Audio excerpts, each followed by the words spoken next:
Good morning, good afternoon, and good evening, wherever you are based in the world. My name is Paola Corti. I am the Open Education Community Manager at Spark Europe, and I am connected from Italy. Today, it is my pleasure to have you as our guests and our participants to the 12th ENOEL Workshop of the series Embrace the Opens. The title for today's workshop is Open Science and Open Education, Peer Discussion on the Interconnections and Reciprocal Benefits. And we have three great facilitators in the room. We have Claudia Hackl, Open Education Strategist at University of Vienna and Shared OER Services Austria, connecting from Austria. Welcome, Claudia. Good afternoon to you. We have Mira Buist-Zhuk, Open Education Coordinator at TUDelft Library in the Netherlands, from the Netherlands, sorry. Welcome, Mira, connecting from Groningen, I think. And we have Sylvia Moes, Consultant Open Learning and Infrastructures at SURF, connecting from the Netherlands, I imagine Utrecht. Am I right? No, where are you based today, Sylvia? At home in Apkoude. Okay, perfect. Welcome everyone again. We are recording this workshop, as you see. So if you don't want to show your face, just consider closing your webcam, and you are welcome to ask questions, both opening your mic or adding them to the chat. And now I'm leaving the floor to our facilitators. Yes, thank you so much, Paula. Welcome, everyone. Good afternoon, everyone. Happy to have you here and happy to facilitate this session for you. So before we dive in, I would like to let you know that this is a very interactive session. It will be based a lot on our group work. So we expect also some great ideas and insights floating around and being collected from all of us together. We'll work in breakout sessions and we'll try to collect as much input as possible, but we'll also try to share what we've already established or collected so far. So hopefully in this workshop, by the end of it and in our follow-up activities, we will all achieve the following learning outcomes, more or less. We'd really like to see if we have a shared understanding how open education, the topic of open education, connects with the broader theme of research, so open science in general, but also recognition and rewards, the requirements that our funders have, funding agencies have, and interconnections between open education and open science from both ways. We will also discuss our experiences and our views and maybe good examples, good practices to advance open education and open science within our institutions and within policy frameworks that we're familiar with. In the meantime, identifying priorities, challenges, and opportunities for doing so. And hopefully we will also come out with some interesting practical strategies and tips and know-hows and local and next steps that we can all apply in our respective local contexts. Thanks a lot for sharing where you're coming from, where you're located. I see a really good diversity of local contexts, so it's really curious to hear how we can connect all of these interesting points that we bring to this table together. And we would really love to strengthen these connections between these different facets of the open movement within this ENOEL community and to co-create a shared draft agenda for next year, something we could implement together and something that truly reflects the needs of our local communities and our big European community of open education librarians as well. And of course, there will also be some barriers that come along the way and, progress hopefully as well. So we hope to discuss that and take that further into account. Next one, please. So before we dive deeper and before I let my colleagues take the stage, we would like to also ask you a few questions. So just to let us know who's in the audience, what kind of colleagues we're seeing and talking to today, I will launch the poll and I will ask you to describe the best option that would describe your involvement and your background in this topic. Do you mostly work in open education? Do you mostly work in open science? Do you consider yourself as someone who wears both hats at the same time equally, or are you just new to the topic and you're exploring this? This is question number one, and I think you will also immediately see question number two. Which of these main motivations bring you here and help you engage in open education, open science in general? Would you like to improve your teaching and learning, or teaching and learning at your institution? Would you like to look into enhancing your research impact, meet funder requirements, or get some career recognition and rewards? So I will launch the survey. Thanks a lot for already reacting, but I will launch the survey so you can also do it in the poll format. Okay.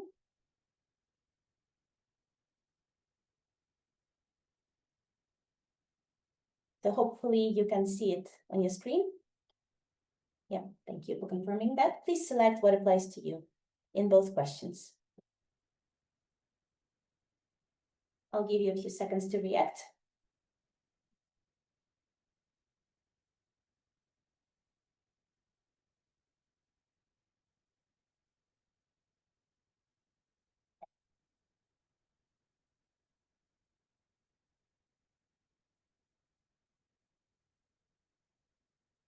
Yes, so I think we have all of the answers by now. I cannot vote, so I'm the 9th person who is not voting.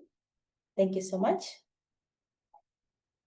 Okay, if I end the poll, I can share the results with you. Hopefully you see them on the screen. So we see that we mainly, as a group, work in open education. 2/3 of us, and I would add myself there as well, so getting the percentage a bit higher. And 1/3 of us works in both areas, open education, open science, equally. Really good to see that as well. That's question number 1. Question number 2, our main motivation factors for engaging in open science and open education. I see clearly that 3/4 of us would like to improve teaching and learning at our respective institutions, and hopefully broader than that. And for some, meeting funding requirements takes the priority, which is also very understandable. Thank you very much for voting and for sharing your results. We can go further. Yes, and I would like to give the floor to my wonderful colleague, Claudia, in this case, so that we can dive into the first topic, where we explore the interconnections and reciprocal benefits between the two really important parts of the open science and open education. Thank you, Paula, for the warm welcome, and thank you, Mira, for the intro. We will now start with the first interactive activity to get us talking about these interconnections of open education and open science. And we are following up on several input and several discussions that we in the ENOEL and several meetings, workshop, and so on, have collected from the Open Education Cafe, for example, but also member submissions at different areas of attention in this spectrum of open education and open science. And we highlight the key areas of attention here first, and then we dive into a discussion and get talking about these topics and find out what we are most interested in, and what we would like to work on further. So in these member submissions and this collected input from the Open Education Cafe, for example, and other ENOEL formats, we have 4 main clusters of these attention areas. So first of all, we have the open education, open science in this reward and recognition topic. We also have the topic of linking research outputs to derived OER, but also the bordering metrics for the research assessment in terms of OER, and also the OER recognition and accreditation. And I will now dive in to these 4 areas that we can afterwards follow up in these in the group discussion we're starting. So when we start with the first area of attention, it's the open education, open science in the rewards and recognition topic. So lots of ENOEL members said they're interested in how to make research contributions visible and recognizable through open education, open science activities, also on how to transform the research outputs into open educational resource as part of an acknowledged scholarly work as well for people working at higher education institutions. So benefits would be also to talk about how open research enriches the teaching and learning, following also up on the first survey that most of us now said that they wanted to talk about the teaching and learning and how it can be taken further with OER and open science. And also the teaching and open educational experiences inform also research practices. And then we can talk about how they align with promotion, funding, also meeting funder requirements, as some of you also voted as an important topic for you, and how we could maybe come up with an institutional reward structure to align with these topics. And challenges or questions for our discussions could be, how can we support researchers to transform also inputs and outputs of their research into OER? What incentives are needed? Have you tried linking OER in your institutions already? Or have you come up with an OER structure already that you want to put into discussion and tell others about it? So that's the first area of attention we could follow our discussion up on. The next one is linking research outputs to OER. So we could talk about transforming platforms, dashboards, or metadata systems, and how to connect research outputs to OER in these formats. Also, how we can ensure the traceability of the research, but also the open educational resources, and how their discoverability can be improved. There are many institutions and initiatives out there already improving all of this. If there's any need for further discussion in our ENOEL community, then we will follow up on that. We could talk about shared infrastructure also, and how to support collaboration across projects and also institutions. And we have some questions also ready for us that we could follow up on, such as should we have tools or platforms do you know any tools or platforms that work best to make open education, open science contribution visible, for example? How could we maintain the quality attribution of this also while fostering the reuse of the OER? So that could be another topic that we could follow up on. The third cluster that we found out was the broadening of the metrics for research assessment. So maybe it's an important topic for us. Let's find out if we should talk further about how we can move beyond traditional metrics and also include open science, open education activities in these metrics, how we could maybe leverage frameworks like Quora or something similar to support broader evaluation. And we could talk about which alternative indicators best capture OE and OS contributions, for example, or how we can ensure the metrics are recognized at our institutions, for example, in promotions or funding. And the fourth area of attention that has been brought up to us in the other ENOEL community formats was the accreditation and the OER recognition. That is something interesting to many of us in the ENOEL community. And we could talk about how to raise awareness among accreditation bodies, for example, share examples, case studies, maybe best practices on how OER has been integrated into these accredited programs, for example. We can talk about strategies that could universities adopt to influence accreditators, for example, and how to balance openness with quality assurance maybe, and what requirements are there. So these are the 4 topics that we came up with when we collected all the input from the Open Education Cafe and the member submissions. So in our following group discussion, we will divide into 3 different breakout rooms, and then you could follow up on one of these main clusters. But us as a team of organizers of these workshops, we wanted to add a few more additional areas of attention to that list. So we could also talk about the skills and capacity building in this workshop, and think about if it's something we want to follow up in 2026 in our community. We could talk about the collaboration and community, on how networks and communities support the exchange between open education, open science.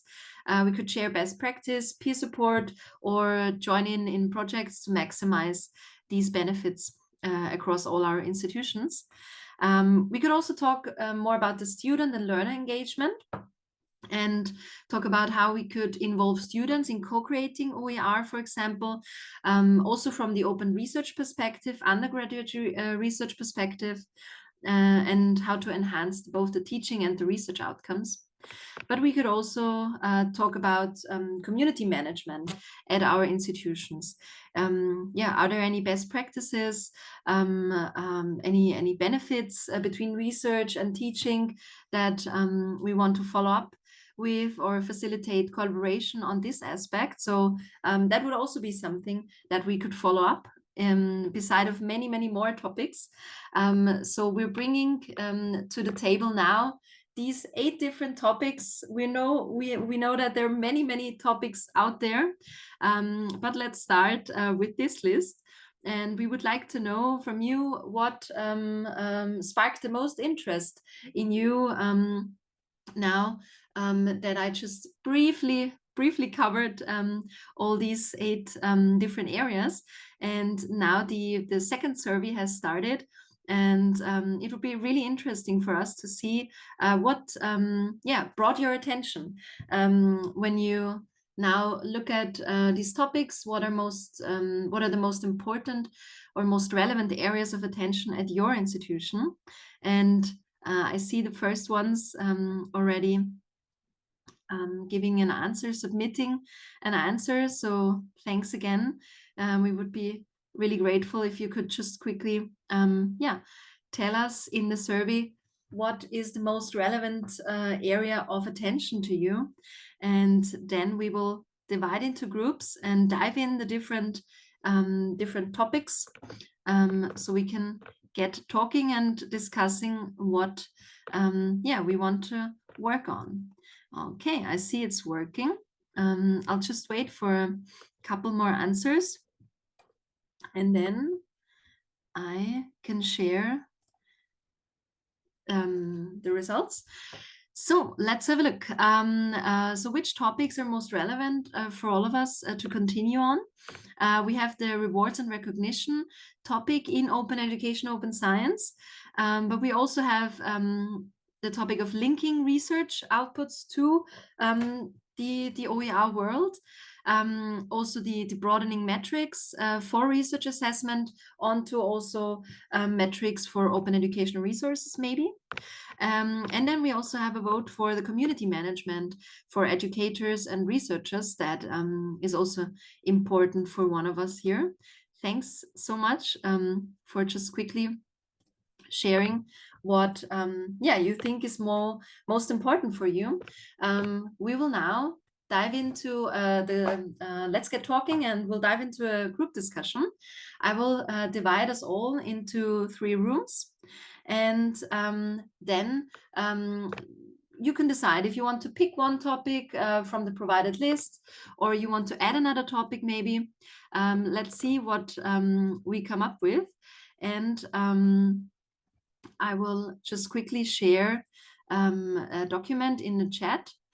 And I just did, Claudia. Thank you, Mira. Good to go. Perfect. So we have provided a joint document. You can just open it. You don't have to log in or anything. And it would be great if you could just document your discussion in the group, and then we will all get back together and see what key findings, key insights we have found in our group settings. So for that, I will now start 3 randomly assigned breakout sessions, and we will give each other 15 minutes to get going and get talking on these topics. And then we'll meet back again in the main room, see what the key insights or maybe also key questions are to follow up with working towards the our community in 2026, what we would maybe want to follow up on. So yeah, let's start, and we'll see each other in the rooms. You will get assigned randomly. It's working. Thanks. So thanks everyone. I saw many people typing and forming questions, but also sharing examples, and that's something we wanted to follow or to start with this short activity. Feel free to share anything in the chat or in the document throughout our workshop. What we want to do now is take a look what you discussed in the group setting, or if there's something, key insights you want to share in the main session. So before we're stepping towards us as a community, what we want to take on next steps, we wanted to ask you, and please feel free to share a few key insights that came up, or any ideas you would like to follow up or pose in the main room now. The floor is yours. Anybody who wants to start, or also in the chat, feel free to share what you would like.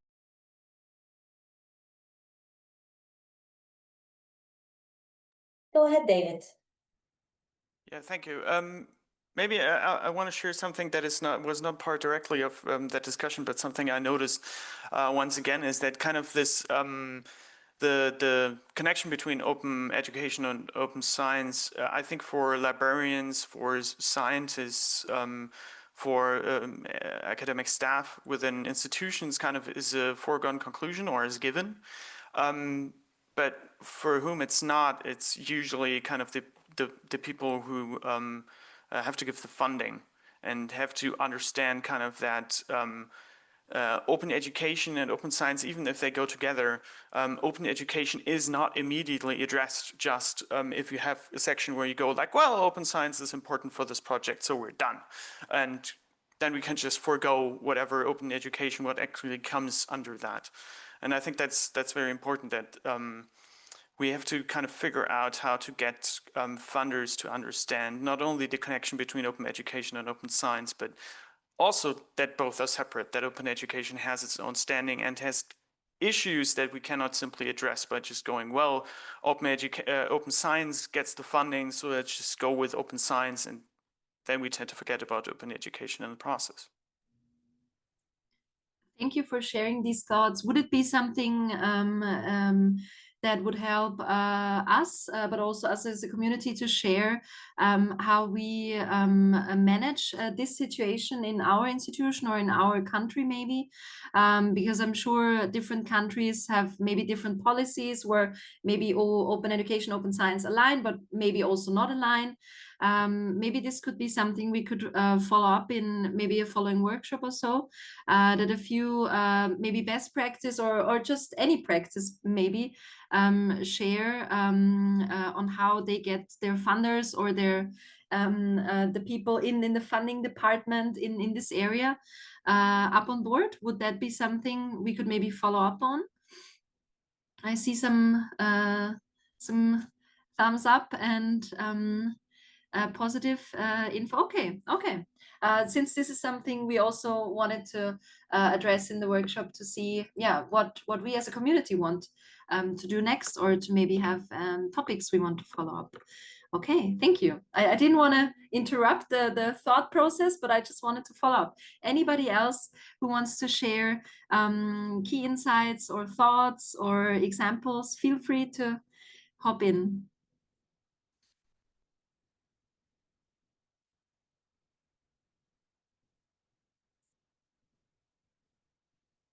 Okay, we have an answer in the chat.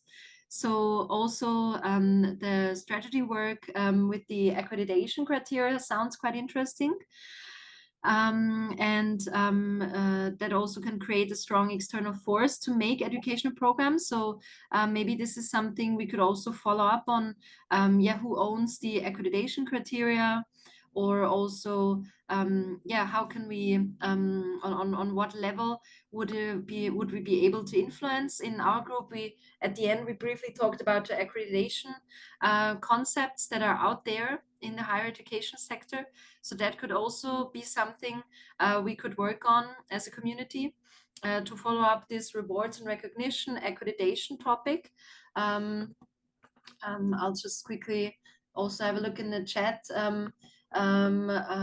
So also the example of the Austrian certification body was shared there, but I'm sure there are other out there in other countries also working on other ways to make this visible. That could also be something we could work on.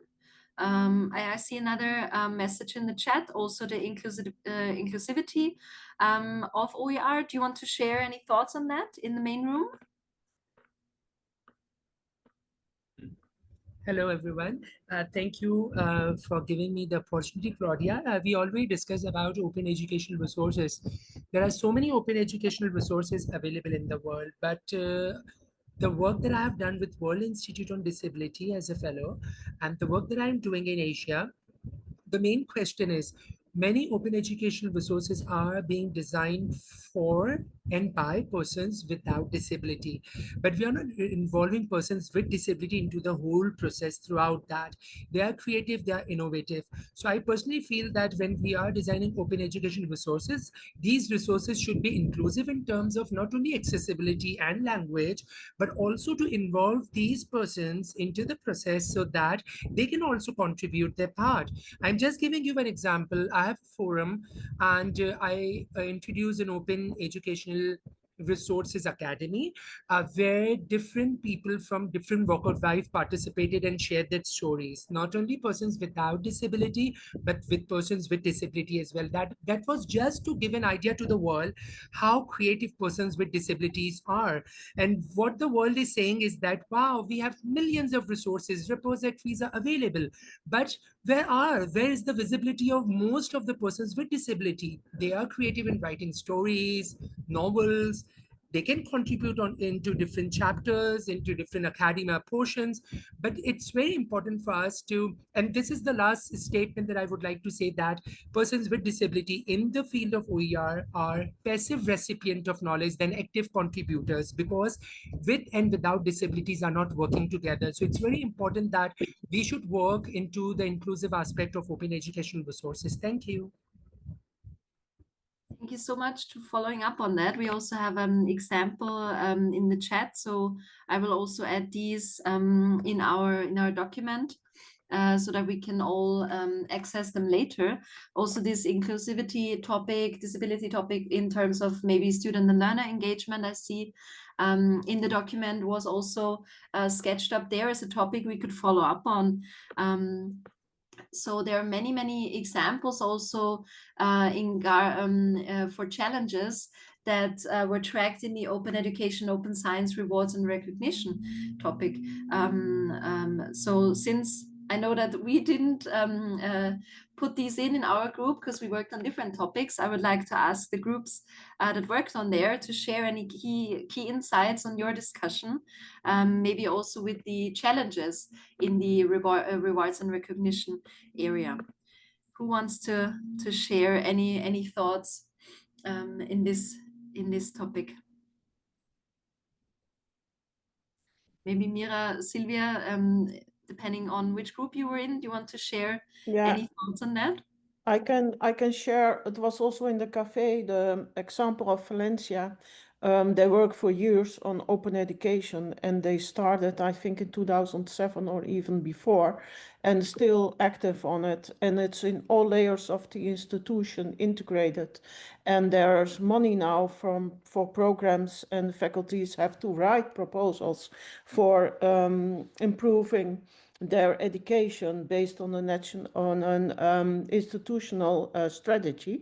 But they started with money and time for teachers to to stimulate them to open up their education.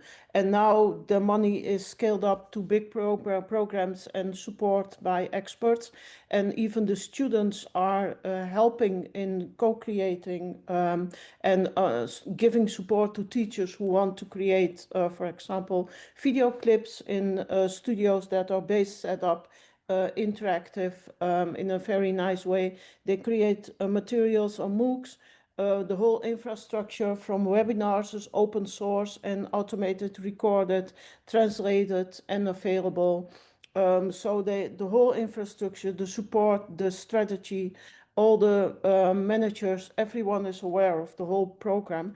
I put it in as one of the examples because I think it's really well done there. And what Karel said is, if you want to be successful in that, speak the language of the researchers. Do it like they are used to do it. They write proposals. They're also helping each other in improving the quality of it, like they do with peer assessments. So, but you fully give them support and time, because otherwise it's impossible to do. And they were very successful. So I shared 4 URLs of the output. I have a presentation of years ago, but yeah, maybe it's nice also for 2026 to learn more about that of that institution, but that's up to the community. Yes. Yeah, and I'd like to add to that from our group discussion. We mostly focused on this topic, on rewards and recognition, and we were bringing in several perspectives from Ireland, Germany, and the Netherlands into the mix. And we started, of course, from the pitfalls, the challenges on the way, because, of course, that's also the topic that's triggering a lot of that. And I think what Sylvia has just been describing, speaking to the researchers in their language, in the language of the funders' requirements, in the language of this ecosystem, is also something David was highlighting when describing how he sees it happening among the German researchers, those who are in for getting the funding, and open science might be a natural thing to include, but open education, bringing in the mix, bringing in open education into the mix might pose also challenges, right? So instead of helping, it might actually hinder the progress in this case. And I would also like to add to that it could go both ways, of course. There are also several examples from the Netherlands where the grants, the funding coming from central national bodies were not per se intended with a narrow target towards open education. But because the local communities at the universities interpreted open science practices in a broad way, right, also bringing open education into the mix, it was possible to include open education into the rewards and recognition pilots at universities, or at least start talking to the faculties about this type of showcasing research and educational excellence. And we'll see what that means for us in the long run. It might be indeed an obstacle at some point, as David has really shrewdly highlighted. But for now, this could also be used as a vehicle to advance both causes. So we also try to think of what could be the opportunity. How could we leverage some of the challenges identified into an opportunity, right? So, for instance, Marta brought in examples from Ireland where the understanding of open science is quite limited to research, to open research even, right? In many cases, it might be even called open research instead of open science as some other parts of Europe are used to. Perhaps pointing to some other best practices and examples in other academic contexts of other countries might be helpful to steer the national conversation into that mix, or to start changing the perspective to broaden it a bit. So looking for opportunities in every challenge we face, but then also together with that, to disseminate the benefits of including open education and opening up the research and the education via the tool of rewards and recognition in this way might also be a nice opportunity for us as librarians to engage in. And there are lots of wonderful examples shared in the example section, so I really encourage you to come back and check it out. Just to say, it occurs to me that certainly this happens in the Irish context, but I'm sure it happens in other places, we have two separate funding bodies. We have the National Open Research Forum, which are funding projects on aspects of open research to do with data and publications and stuff like that. And then we have the National Forum for the Enhancement of Teaching and Learning. And that's where the funding for open education happens. And maybe there needs to be an opportunity for those two sides of the coin to join, or to at least think about what each can do to help with the other side of things. And I don't know exactly how this can happen, but I'm trying to work on it. In that researchers get funding for research projects, and then they realize that they can create educational resources coming out of that research, but they don't have either the time or the funding to devote to creating those. So then that's where funding from the National Forum for the Enhancement of Teaching and Learning could come in and say, this is a funding call for researchers who have research outputs that they want to make into educational resources. But how we go about that, I'm still thinking about it. Thank you for adding also the insights, Marta, from Ireland, and also Sylvia for providing all the examples you told us about, but everybody. I copied all the examples from the chat. I hope I didn't forget anything, so that we have all of it in a document to then move on further and think about how we want as a community to follow up on these questions and how to follow up on these topics, areas of attention. And that will lead us to the second part of this workshop. And I'll give the floor to Sylvia. Yes, thank you so much. If we can move further to the next slide, please. Yes. Yeah, we would like, as talked before, to work together in the next year, 2026, on certain activities with each other. But we don't want to decide that. We want to do it together with you. What is the main focus? So go into discussion with each other. What kind of topics are necessary to work on? What is important for the community, and in which way do you want to do that? What kind of opportunities or next steps are you seeing? What kind of best practice examples, just like it's coming by next time, can help us further in solving and challenging things together?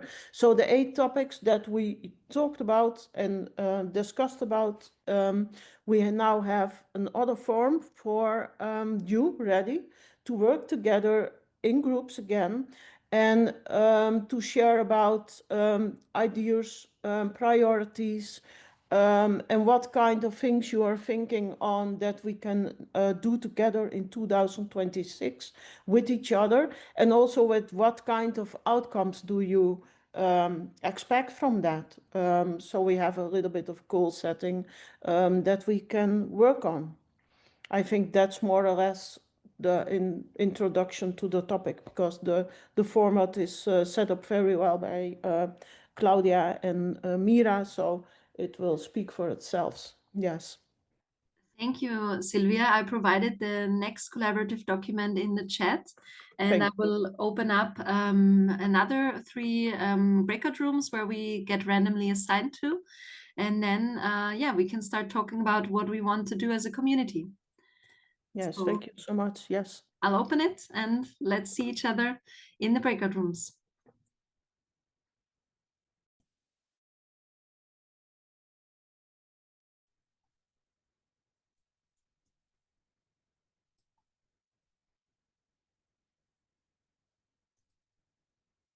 Okay, do you need any help, Barbara? Can I support you in getting into one of the breakout rooms? Okay, it worked. Well done, Claudia.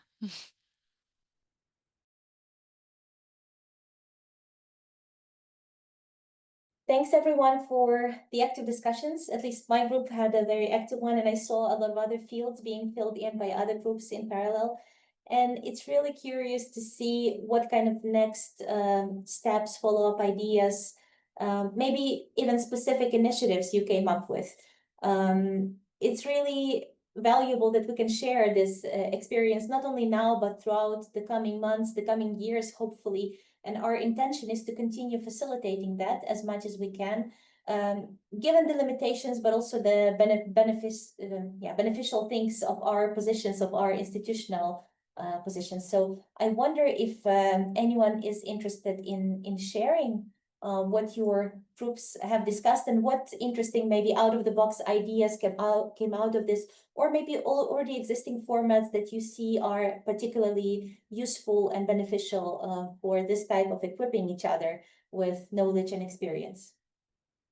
If anyone would like to speak up, please feel free to just open your mic and speak. Maybe I'll start for our group. So we had several topics that we covered that would be interesting for another workshop. For example, the topic of the process, like a story time workshop, how you or how we really made it happen, the integration of open education, open science.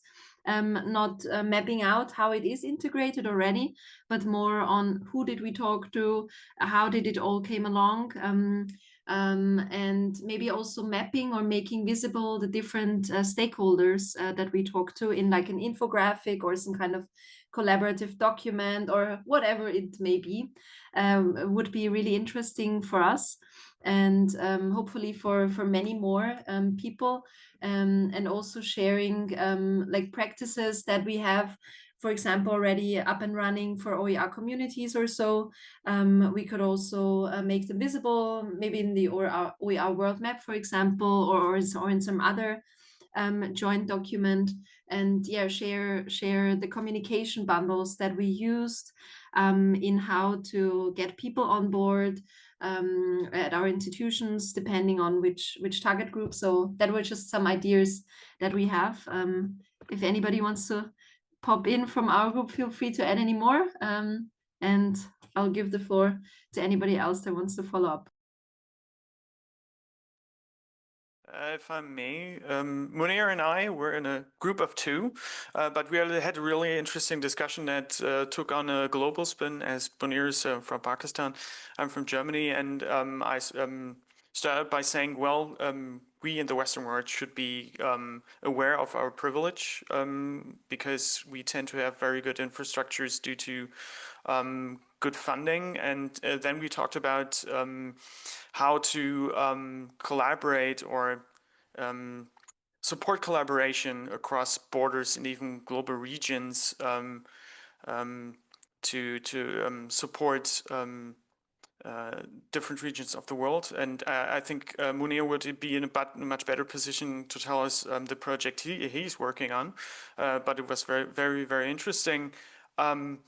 One thing I took away from that was specifically the regional differences that can really become important. For example, if we want to make our OER portal accessible to people from other regions, that there still can be cultural differences that make it difficult for that to actually work. For example, we don't advertise our portal in all the regions of the world, so they might just not be known. Also, they might see that it is a German website and would have some reservations about, well, is this actually suitable for my purpose? Because this is part of kind of a different cultural background where this comes from. And just to be aware of these differences. And I think even within Europe, we could see something like that and just be aware of that. And I think that could be really helpful to make the community of openness, which in a spatial sense is open globally. I think it's very important to keep these things in mind. Thank you, David. Really insightful, and good that you could actually connect with someone from a very different context, that you two could reinforce each other's ideas, but also bring in new perspectives. That's always very valuable. It's good that our European community is actually extending to actors outside of our limited but also very often privileged context, with the resources we have, with the human resources we have, and so on. Thank you for sharing that. I was wondering if anyone from my group, the group of ladies, would like to share, because we also had some interesting ideas regarding peer-to-peer mentoring, learning kind of system. Maybe I was in a group with Noreen and also with Neja and Andrea. If any of you ladies would like to share, please feel free to. I think it's a worthwhile idea, worth exploring.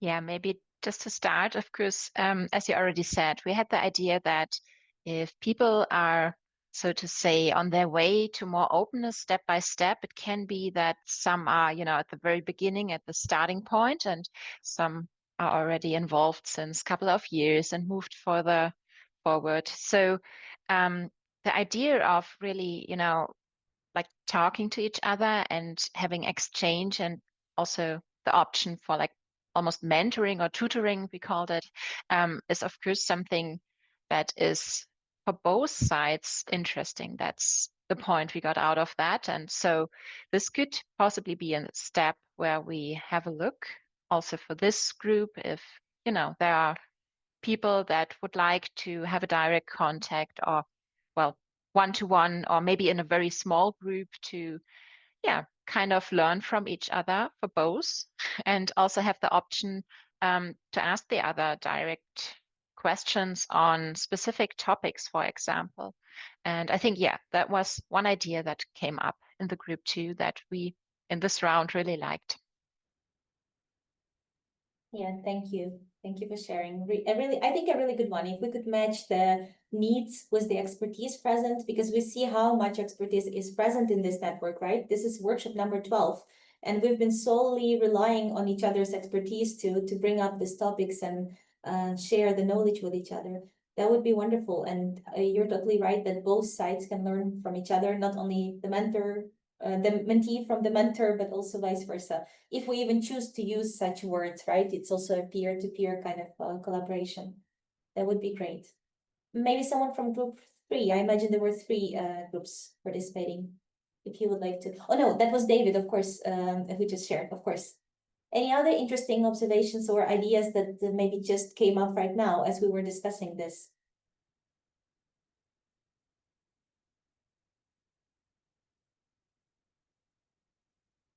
Mira, we were talking a little bit about the sort of the regulatory environment and the strategic environment in Europe, but also in each individual university and whatever. And maybe that is one thing that we can think about, how to go about finding out what are the strategic levers in each organization that we can then use as a way of making open education much more prominent and disseminate the principles of open education and what we can do. So that's one possibility. Mm-hmm. And I mean, somebody how would we mentioned, go about it then? What do you think would be most actionable here? Should we collectively map these levers, or just throw in ideas, crowdsource ideas? What do you think would be helpful? I think it might be, like somebody mentioned the European Disability Act, which all organizations in all universities in Europe anyway have to act on. And in many ways, I think making things more accessible lead to making them more open and more open educational resources. So maybe what we can do is ask the community for their own contexts, gather those, and then design some kind of a workshop or brainstorming session or something that can help everyone with their own individual local strategic situation. That's a good point, to collect this bank of ideas and see which ones resonate and which ones are applicable. Because yes, you're right, we do share a lot of common regulations, despite being, different countries, different institutions even, but some things would be a shared either normative act or just a shared context and a shared issue that we're facing. Yeah. And I mean, I'm thinking about things like we are now all legally obliged to ensure that students and university staff are AI literate. And I bet you many of us are creating AI literacy resources that are open educational resources.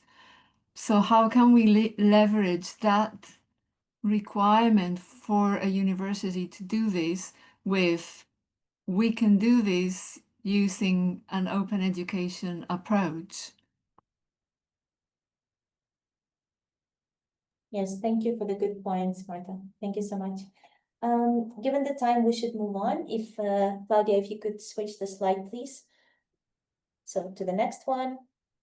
So what we would like to do next year, in the next coming year, also academic year, we would like to plan a follow-up session in around a year from now, so next fall or winter, and see which topics are still relevant in this open education, open science relationship, dichotomy, whatever you would call it. Also to identify new opportunities and emerging needs, bringing in the topics, the current topics of interest and the current topics of urgency into the picture and connecting them to these developments. And we would like to continue this conversation and consider what can be further developed or maybe started as a brand new initiative from there. And of course, peer support, as we've heard, is something we all are striving for and find important to ensure this continuity. It would be good to keep on talking. And hopefully, if there's space in our workload, in our agendas, we could make some of these suggestions that we've just heard, that we've collected in this second collaborative document, we could make them actionable and make them a reality, hopefully. Of course, we would have to be realistic to see what we can actually do as a community, but I hope that it sparked some ideas already. I know it did for me. Something for this community level, but also for my own university context and maybe national context as well. I think some of the parallels will be translatable. So I hope the same happens in your case, in your context. And we will definitely continue the conversation. I know this also is one of the priority topics, this connecting the opens for Spark Europe, for the general agenda of this organization, but also for us as a network. And it seems from the active participation today that we do consider this a very topical issue and a priority to keep on talking and exploring. So it's really good to hear and to know. And thank you very much for all your input. It's been really enriching and to be followed up on. Now I'd like to give the floor to Paula for closing this session. Thank you very much, Mira, Sylvia, and Claudia for facilitating this very interesting workshop. Claudia, can you please move to the next slide? Thank you. So in case you're interested, this is us looking forward to the next workshop already. And you can find the link also in the chat immediately if you want to register. The registration is open starting this morning for our next appointment that will build on what we discussed in our last Open Education Cafe in terms of relationship between open education and generative AI. Sorry, not the last, the Open Education Cafe number 9 in September. And we are going to have guests from Ireland and from the Netherlands. I'm happy for you to know that Sylvia and Marta here in the room will be our facilitators. And we are going to discuss open education and generative AI with some use cases from the field that might be interesting for all of us to know. I really would like to invite you to continue following us and joining us in this kind of events, because having your say will guide us also moving forward in our offer, and we are here to serve the community. Librarians first as our first target being we are all members of the European Network of Open Education Librarians, and if you are one of them, you are welcome to join us. But everyone is welcome to our webinars and our workshops and our Open Education cafes. If you missed something, you can find always our resources in our Open Education, ENOEL for Open, YouTube channel, and in our Spark Europe collection on Zenodo. Thank you, everyone, and specifically a big thank you for your support today as facilitators to Claudia, Mira, and Sylvia.